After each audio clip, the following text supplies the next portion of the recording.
Nah, ikhwatafillah, kita masuk ke sifat-sifat penghuni surga ya. Bagaimana selanjutnya kewajiban terhadap masyarakat ya.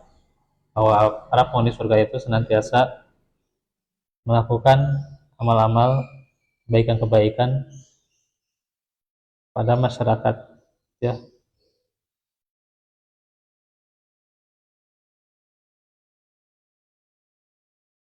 Yakni bahwasanya dia tidak hidup sendiri ya. Manusia itu adalah makhluk sosial ya. Makhluk sosial, jadi ada kewajiban dia yang harus dipenuhi terhadap masyarakat ya. Di antaranya ikhwatafillah adalah patuh kepada Allah, Rasulnya dan ulil amr ya. Yani berdasarkan An-Nisa ayat 59. Ya ayyuhalladzina amanu atiiullaha wa atiiur rasul wa ulil amri minkum. Wa in tanaza'tum fi shay'in fadudduhu ila Allahi wal rasul in kuntum tu'minuna billahi wal yaumil akhir. Dzalika apa? In kuntum tu'minuna billahi wal yaumil akhir khairu wa ahsanu ta'wila ya gitu. Wahai orang-orang yang beriman, taatlah kepada Allah dan taatlah engkau kepada Rasul dan kepada pemangku kekuasaan di antaramu. Maka jika engkau berselisih dalam suatu perkara, kembalikanlah kepada kitab Allah atau kepada Al-Quran dan sunnah Rasulullah. Jika engkau benar-benar beriman kepada Allah dan hari akhir, itulah yang lebih baik dan lebih bagus kesudahannya. Jadi dalam ayat ini bahwa kewajiban kita patuh kepada Allah dan Rasulnya, itu intinya ya, dasarnya itu ya. Kemudian pada pemimpin, ketika pemimpin itu menyuruh pada ma'ruf ya, kebaikan. Kalaupun misalnya menyuruh pada maksiat, maka tidak boleh ditaati ya. Jadi ketika pemimpin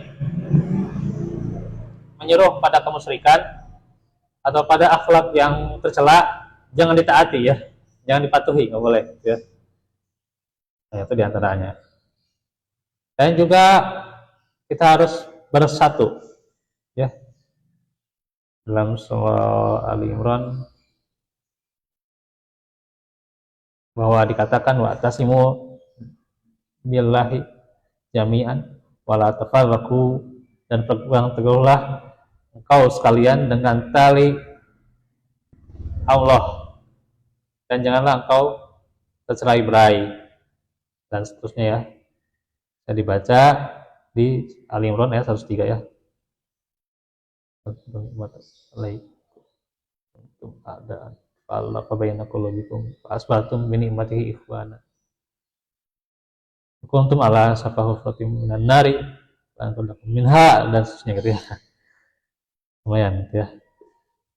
Dan ingatlah nikmat Allah kepadamu ketika engkau dahulu bermusuh-musuhan, maka Allah melembutkan atau menjinakkan hati engkau, lalu jadilah dengan nikmat itu kalian bersaudara, orang-orang yang bersaudara.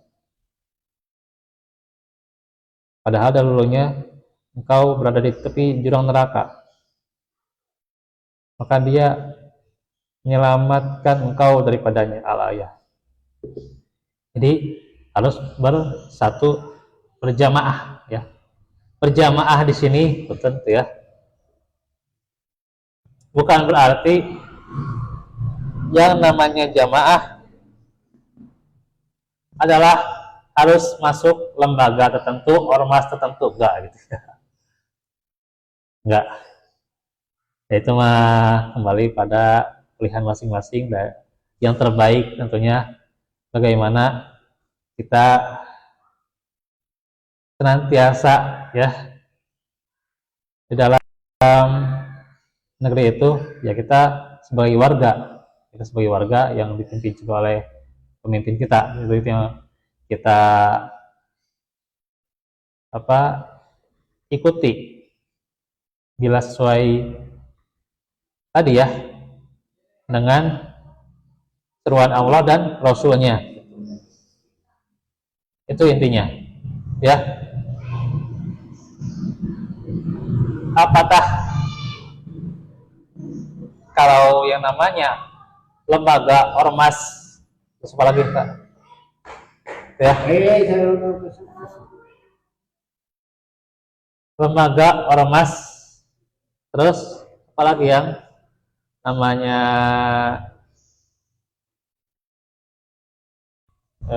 apa teh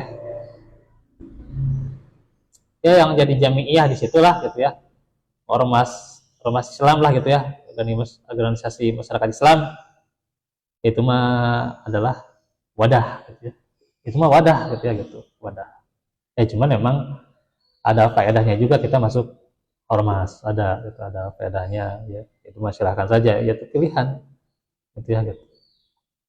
Pada hakikatnya kita sudah punya jemaat sendiri gitu ya. Apa jemaah kita? Ya senantiasa kalau kita bersama-sama gitu ya dalam ketaatan, itu juga sudah berjemaah sebenarnya kan gitu ya. Gak juga harus masuk ormas gitu ya. Sebenarnya mah gitu ya gitu. Tapi ya kalaupun mau masuk ormas itu lebih baik juga silahkan ya, gitu. Kenapa tidak melakukan hal itu? Sedangkan itu juga ada faedahnya juga gitu ya gitu. Bagi yang memang punya jatah yang terbaiknya di ormas ya gitu. Ya. Maka kalau sudah mengikat pada ormas ya wayahna gitu ya gitu. Ya mengikat pada ormas mah berarti ya kanun asasi, kanun dakhilinya gitu ya. Benar-benar dijalankan gitu ya. Gitu. Itu salah satunya itu ya. Ya mau di manapun ya, di NU, KASIS atau Muhammadiyah dan sebagainya gitulah gitu. Itu wadah gitu juga ya gitu. Ya wayahnya gitu ya gitu. Kalau sudah di hukum kita kanun asasi, kanun dakhili dijalankan gitu ya. Gitu. Karena kita sudah punya jatahnya, ya kita berbaiat gitu ya. Itu yang mas ormas.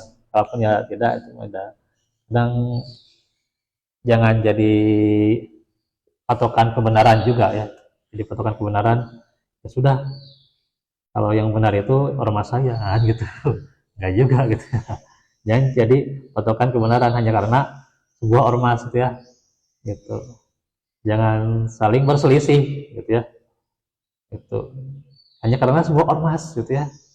Ya, karena beda fikih gitu ya, beda fikihnya gitu ya. Beda fikih sedikit lah gitu. Ngapain juga berselisih gitu ya. Karena ormas itu cuma wadah gitu ya gitu, bukan jadi tempat ajang gede-gede dalil gitu ya gitu istilahnya gitu ya gitu. Jadi maka di sini yang termasuk adalah berpegang pada Al-Quran, pada tali Allah, pada pegangan yang senantiasa kita juga berpegang padanya, dan juga jangan tercerai berai, itu intinya gitu ya, jangan sampai tercerai berai gitu, ya.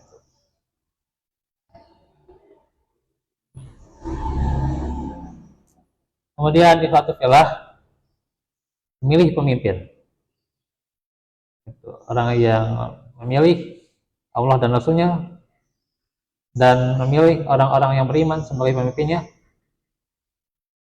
maka humul ghalibun, itu dalam surah Al-Maidah ayat 56 ya. Inna hizballahi humul ghalibun ya. Sesungguhnya hizb, hizb itu ya senantiasa apa ya namanya, hizb itu yang nggak tergantung pada partai atau ormas, tapi pembela.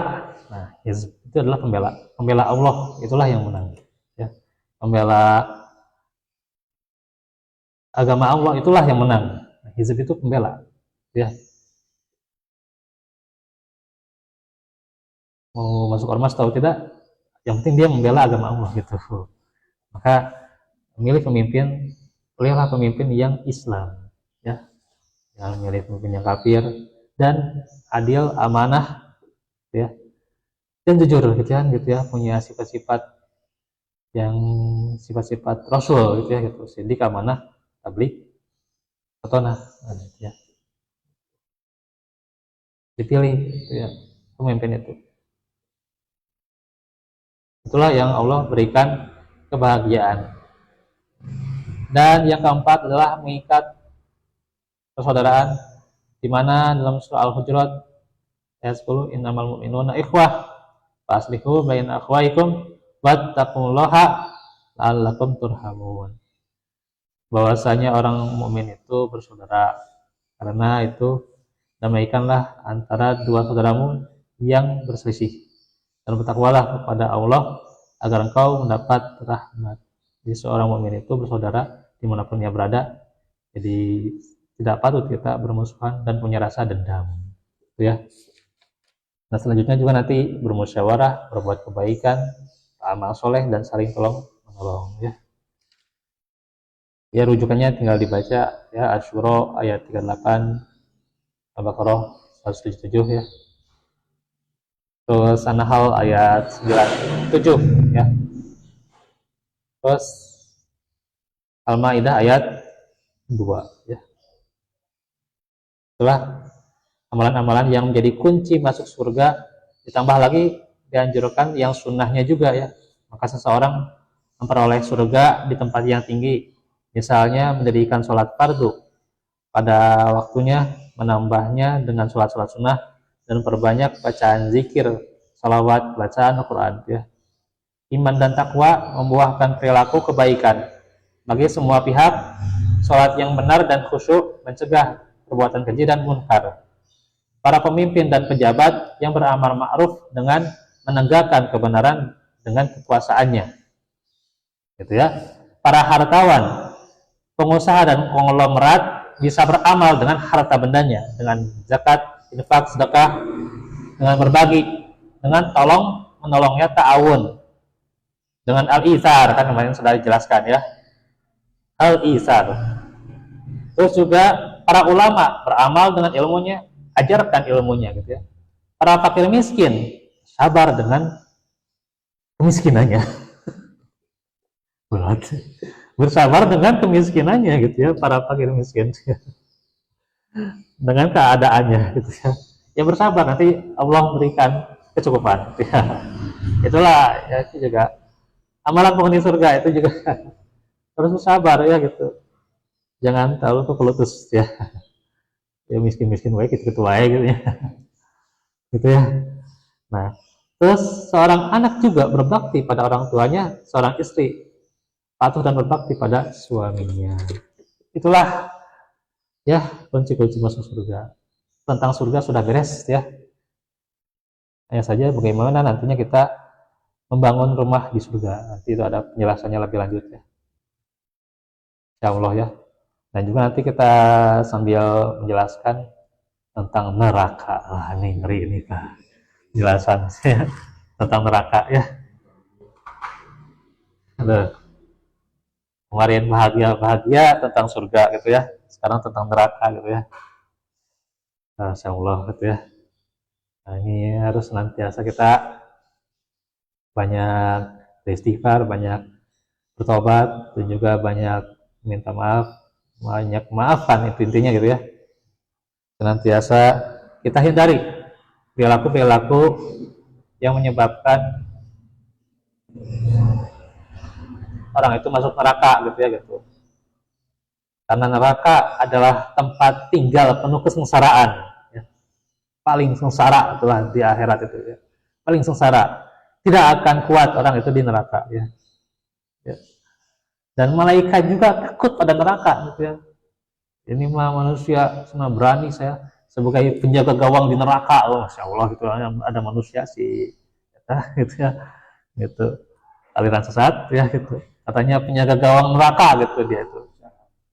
Yes, itu. Si mama gitu ya.